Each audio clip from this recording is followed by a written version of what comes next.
Hello दोस्तों, नमस्कार। कैसे हैं आप सब?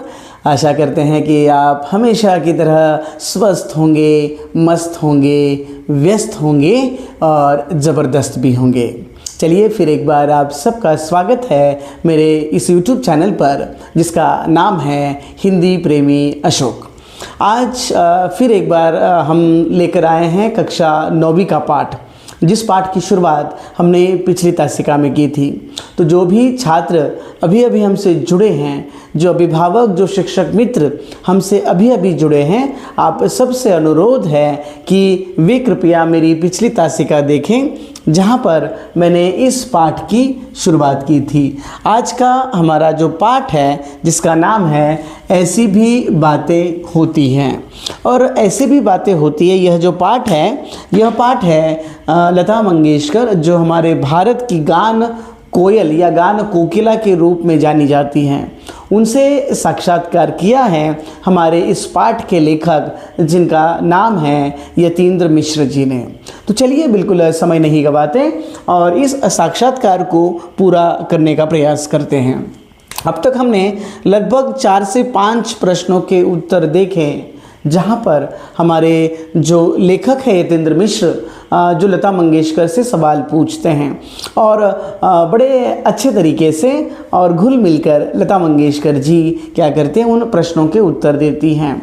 आज हम आगे बढ़ते हैं और अगला प्रश्न देखते हैं कि यतीन्द्र मिश्र उनसे क्या जानना चाहते हैं या फिर अपने दर्शकों को वे क्या बताना चाहते हैं। चलिए, तो यतीन्द्र मिश्र अगला प्रश्न पूछते हैं। जैसे कि उन्होंने बहुत सारे प्रश्न पूछे, तो उनसे कहा गया कि अगर टाइम मशीन होती जिसमें हम समय को बदल सकते हैं, है ना। जैसे उन्होंने एक बात बहुत अच्छी कही, जैसे खेमचंद जी है, शंकर जयकिशन जी है, हुसन लाल भगत राम जी, जो उस समय के बहुत ही प्रसिद्ध संगीतकार थे, उन लोगों ने जो धुनें बनाई थी, जो संगीत बनाया था, और उस समय जो गाने बहुत ज़्यादा फेमस हुए थे, जिसमें आएगा आने वाला, हवा में उड़ता जाए मेरा लाल दुपट्टा मलमल का, जिनसे लता मंगेशकर जी की एक अलग पहचान बनी, है ना। ये वो दशक था, कौन सा? 50 वाला दशक था। तो उस समय ये गाने बहुत ही ज़्यादा प्रसिद्ध रहे, जो कि यहाँ पर इन संगीतकारों ने बनाए थे। तो लता मंगेशकर जी को बोला जाता है कि अगर वे गाने आज के ज़माने के जो AR रहमान है, शंकर एहसान लॉय है, या फिर जतिन ललित जैसे संगीतकार अगर उस गाने को बनाते, तो वो किस प्रकार बनाते। तो जब ये प्रश्न लता मंगेशकर सुनती हैं, तो लता मंगेशकर को हंसी आती है और बड़े मुस्कुराते हुए वे प्रश्न का उत्तर देते हैं और कहते हैं कि वो समय अलग था, आज का समय अलग है। हो सकता है कि आज के समय के जो संगीतकार हैं वे गाने को अलग तरीके से प्रस्तुत करते, लेकिन वह भी खास होता। क्यों? क्योंकि हर एक संगीतकार की अपनी खूबी होती है ना। जैसे आज के जो संगीतकार हैं, अगर इनसे पुराने गाने बनवाए जाए, तो हो सकता है कुछ नया तर्ज हमें देखने को मिले, लेकिन वह भी अच्छा होगा। और वैसा ही सवाल वो बताती हैं, उत्तर देते हुए कहती हैं कि अगर हमारे जो पुराने संगीतकार हैं, अगर उनको भी आज के ज़माने के गाने दिए, तो वह भी कुछ नया दर्शकों को सुनने को मिल सकता है। इसका मतलब यह है कि समय के अनुसार जो भी लोगों की मांग होती है, उसी के अनुरूप संगीत बनता है। जो बात उन्होंने यहाँ पर हमें बताने की कोशिश की, और वे टाइम मशीन का जो प्रश्न है उसका बड़ा अच्छा जवाब यहाँ पर देते हुए हमें दिखाई देते हैं। आगे हमारे यतीन्द्र मिश्र उनसे पूछते हैं कि हमने जब भी आपको देखा, हमेशा सफ़ेद रंग की साड़ी में आपको देखा, जिसमें किसी भी प्रकार का जो रंगों का, क्योंकि रंग बिरंगे बहुत सारे वस्त्र मिलते हैं, किंतु हमने आपको जब भी देखा सफ़ेद वस्त्रों में देखा, तो आपको रंगों से परहेज क्यों है? ठीक है ना। तो इस तरीके का वे प्रश्न पूछते हैं यतीन्द्र मिश्र लता मंगेशकर जी से। तो वे इस बात का हंसते और मुस्कुराते हुए बड़ा अच्छा जवाब देती हुई कहते हैं कि उनको रंगों से कोई परहेज तो नहीं है, किंतु वे सफ़ेद रंग को थोड़ा ज़्यादा पसंद करती हैं और जिसके कारण वे हमेशा सफ़ेद रंग के वस्त्र या बड़े साधारण तरीके के वस्त्र जो है वो लता मंगेशकर जी पहनती हैं। एक और बात वो यहाँ पर अपने अगले प्रश्न में पूछने की कोशिश करते हैं, जैसे कि बहुत सारे त्यौहार होते हैं और त्योहारों पर गीत गाए जाते हैं, लोग नाच गाना करते हैं, तो उनका त्यौहार के संबंध में क्या अपना मत है वे वहाँ पर पूछते हैं। क्या कभी आप कोई त्यौहार क्या करते मनाते हैं, उत्सव मनाते हैं, तो ऐसा वो उनसे सवाल पूछा जाता है। तो लता मंगेशकर जी बड़े हंसते मुस्कुराते हुए और बड़े आसान तरीके से इस प्रश्न का उत्तर देते हैं और कहते हैं कि उनको बाकी ज़्यादा त्योहारों में तो ज़्यादा इतनी रुचि नहीं थी, लेकिन क्योंकि वो महाराष्ट्र की रहने वाली थी तो बोलते कि हमारे यहाँ पर दिवाली, दशहरा बहुत ही ज़ोरदार और धमाकेदार तरीके से क्या किया जाता है, मनाया जाता है। उस समय मिठाइयाँ बंटती है, सब में बांटी जाती है, सब अपनी खुशियाँ व्यक्त करते हैं। तो वो अपने जीवन का एक किस्सा बताती है कि एक बार दिवाली का समय था और दिवाली के समय में वे सुबह 5:30 बजे उठती हैं और 5:30 बजे उठकर वे क्या करती हैं, अनिल जी है, रोशन लाल जी है, इनको मिठाई देना वह चाहती है। तो पहले 5:30 बजे उठकर वे नौशाद जी के घर जाती हैं और जब वो नौशाद जी के घर जाती हैं तो नौशाद जी बिल्कुल इतने सुबह वहाँ पर लता को देखकर आश्चर्यचकित होते हैं और कहते हैं कि लता भाई सब खैरियत तो है ना। तो लता मंगेशकर कहती हैं कि हाँ सब खैरियत है, मैं आपको मिठाई खिलाने आई हूँ, दिवाली है ना तो मिठाई खिलाने आई हूँ। तो नौशाद जी बड़ी अच्छी बात कहते हैं। नौशाद जी कहते हैं कि अरे मिठाई तो हमें आपको खिलानी चाहिए, क्योंकि आपने अपनी आवाज़ से पूरे इस रंगमंच को या फिर इस फिल्म इंडस्ट्री को एक मिठास आपने भर दी है, मिठाई तो हमने आपको खिलानी है। तो लता मंगेशकर बड़े मतलब कह सकते हैं कि एक ऐसा स्वभाव, मन मिलने वाला स्वभाव आप जिसको कह सकते हो, तो ऐसा स्वभाव वाली वह महिला थी और वो जल्दी कहती हैं कि वो जल्दी से मिठाई उनको दे देती हैं और कहती कि उनको अगले घर यानी रोशन लाल जी के घर जाना है या फिर अनिल जी के घर जाना है या फिर बर्मन दा के घर उनको जाना है, ऐसा वो कहकर वहाँ से निकलती हैं। इस प्रकार बड़े आसानी से लता मंगेशकर जी इन प्रश्नों के उत्तर देती है जब उनका साक्षात्कार हो रहा था। अब देखो वे अगले सवाल में ना इससे कनेक्टेड सवाल पूछते हैं कि जैसे देखो आप अलग अलग राज्यों में आप जाओगे, प्रदेशों में जाओगे तो वहाँ के अपने अपने त्यौहार होते हैं, है ना। जैसे बिहार में जाओगे तो वहाँ पे छठ पूजा मनाई जाती है, अलग स्टेट में जाओगे, राज्य में जाओगे तो वहाँ के अपने अपनी त्यौहार होते हैं, पूजाएं मनाई जाती हैं। तो महाराष्ट्र में ऐसा कोई त्यौहार नहीं है क्या जहाँ पर आप लोग नाच गाना करो या फिर उस त्यौहार में आनंद उत्सव मनाओ, है ना।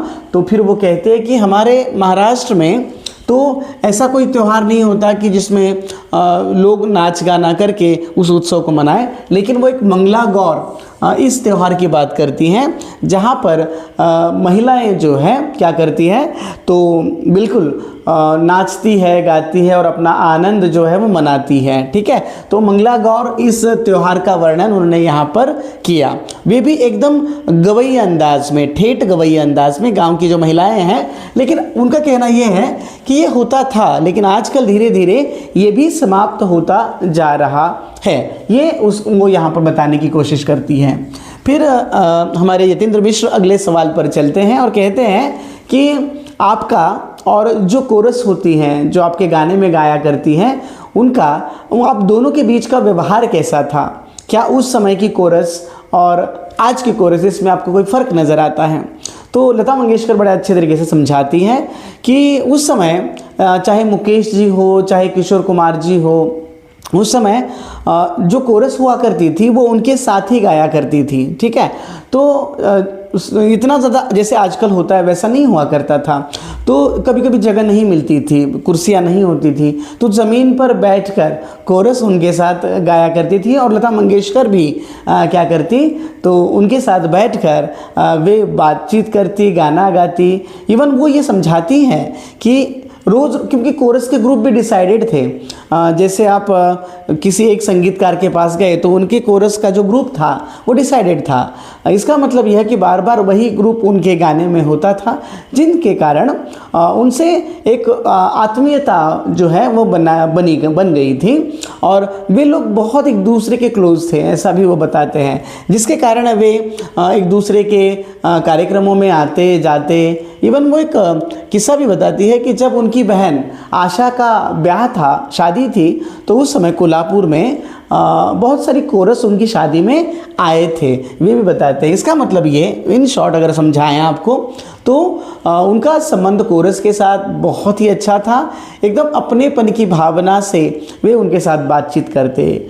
और कुछ कोरस के नाम भी वो बताती हैं, जिसमें कल्याणी, गांधारी वगैरह वगैरह ये नाम वो बताती हैं, जो कि बहुत अच्छा गीत गाया करती थी। सन 50 और 60 के करीब की यह बात है, ऐसा वो वहाँ पर समझाती हैं। फिर और ये बहुत अच्छा प्रश्न पूछते हैं यतीन्द्र मिश्र कि जो प्राचीन संगीत है ना, प्राचीन संगीत की अगर बात करें तो तानसेन जी, बाबा हरिदास, इनका जो संगीत हुआ करता था तो उनके बारे में लोग ऐसा कहते हैं कि जब वो गाया करते थे तो दिए जल उठते थे, बारिश आया करती थी। तो ऐसा आप इस बात पर विश्वास करते हैं? ऐसा सवाल लता मंगेशकर जी को पूछा गया। तो लता मंगेशकर जी ने इसका जवाब ना एकदम प्रैक्टिकल तरीके से दिया। उन्होंने कहा कि मैं ऐसा तो नहीं मानती कि ये जो प्रकृति है इसमें इस प्रकार का बदलाव होता होगा, लेकिन वो इस बात से इनकार नहीं करती कि उनके गाने की एक अपनी प्रतिभा थी, एक झलक हुआ करती थी, जिसके कारण हो सकता है कि लोग मंत्रमुग्ध हो जाए और इस तरीके से वे क्या करें, उस बात को समझें। किंतु दिए जल उठना या फिर बारिश का आना, वे इस बात पर अपनी सकारात्मकता नहीं दिखाते, ऐसा वो कहती हैं। अब इस बारे में इससे कनेक्टेड एक वो आंसर देती है यहाँ पर। वो कहती हैं कि एक बार वे क्या करती थी, तो अली अकबर खां जो उनको अपना भाई मानती थी और जो पंडित रविशंकर है, इनका एक कार्यक्रम था, तो वह कार्यक्रम देखने के लिए वह गई थी और सबके सामने मतलब आगे वाली सीट पर ही वो वहाँ पर बैठी थी। तो जब वो वहाँ पर बैठी तब संगीत का कार्यक्रम इतना अच्छा हो रहा था, सब लोग उसका आनंद उठा रहे थे। और उसी दरमियान जो अली अकबर खां सरोद वादन कर रहे थे, अचानक उनके सरोद का तार टूट गया। और जब सरोद का तार टूटा तो उनको क्या करना पड़ा, थोड़ा ब्रेक लेना पड़ा और वो ग्रीन रूम में पीछे चले गए। तो लता मंगेशकर जी उनसे मिलने उस ग्रीन रूम में गई और कहा कि अली भाई क्या ये कैसे हो गया, आप तो इतना अच्छा गा रहे थे, इतना माफ़ कीजिएगा, सरोद वादन कर रहे थे, अगर वो तार नहीं टूटता तो कार्यक्रम में और 4 चांद लग जाते। तो ये जो अली भाई हैं, अली अकबर खां, बड़ा अच्छा जवाब देते हैं। कहते हैं कि जब संगीत अपने उच्चतम शिखर पर होता है ना, तो हमेशा क्या होता है, वो टूट जाता है या फिर वो वैसा नहीं रहता।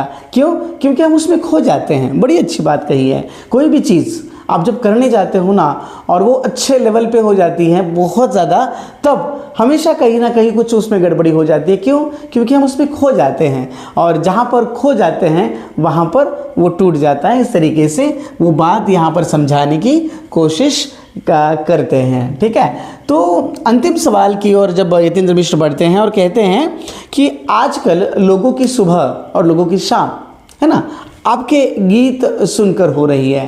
रोज़ सुबह जब जगते हैं तो आपके द्वारा गाए गए गीत सुनकर उनकी सुबह होती है।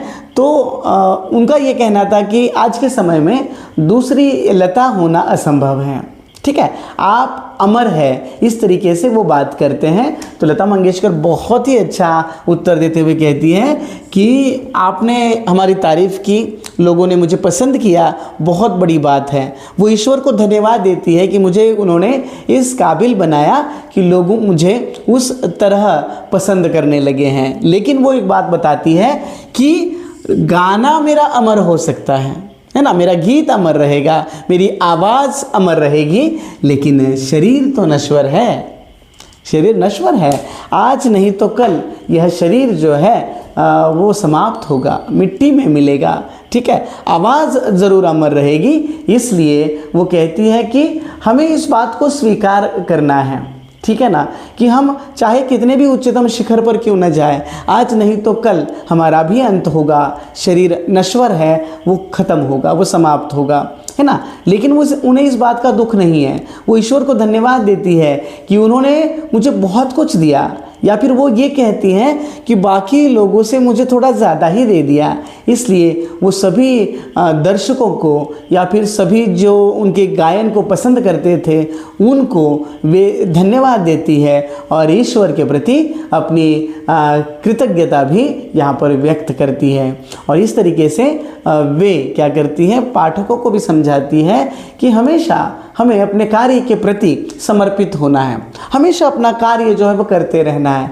ठीक है।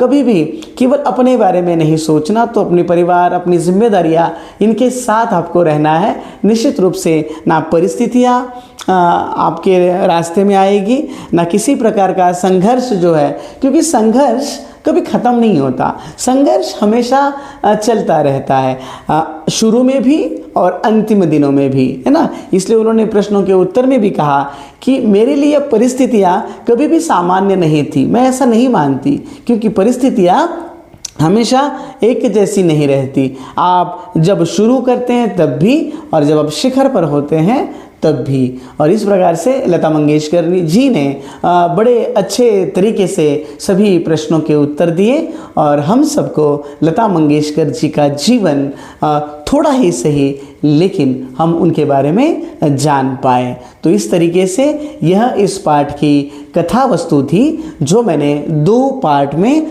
आपके समक्ष प्रस्तुत की। आशा करता हूँ कि दूसरा पार्ट भी आपको समझ में आया होगा। जो भी छात्र केवल दूसरा पार्ट आज उन्होंने देखा है, उनसे मेरा अनुरोध रहेगा कि वे मेरा पिछला वीडियो ज़रूर देखें, ताकि दोनों पार्ट जो है मिलाकर आपको पूरी कथा वस्तु समझ में आएगी, ठीक है।